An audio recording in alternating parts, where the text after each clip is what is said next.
Scenes of sheer jubilation in Gaza following the announcement of the ceasefire. The agreement outlines a 6-week initial truce with a gradual removal of Israeli troops from the Gaza Strip. Hostages held in the besieged enclave will be freed in exchange for Palestinian prisoners held by Israel. South Africa says it welcomes these developments. South Africa calls for the implementation of a just, lasting peace that ensures the human rights of both Palestinians and Israelis are protected and promoted.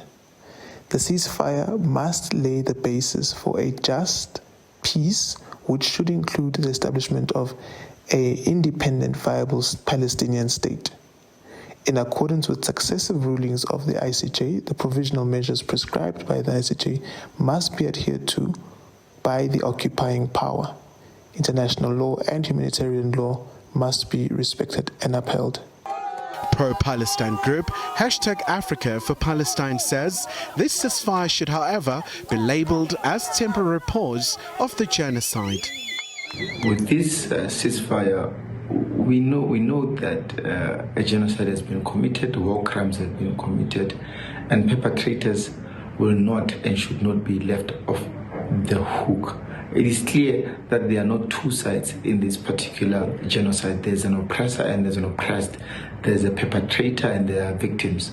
Israel, in this particular case, perpetrates genocide, and it should be noted that there is no amount of a negotiated settlement or negotiated ceasefire or a pause in genocide that will cleanse the blood of the hands of the Israelis. Palestinians had to endure 15 months of Israeli onslaught. While the South African Jewish Board of Deputies says it's time to end the suffering. We pay tribute to the countries that have worked tirelessly to reach this deal: the United States, Qatar, and Egypt. At long last, may the hostages, as many of them alive as possible, be brought up from the tunnels where they have been kept in inhumane conditions to be reunited with their families.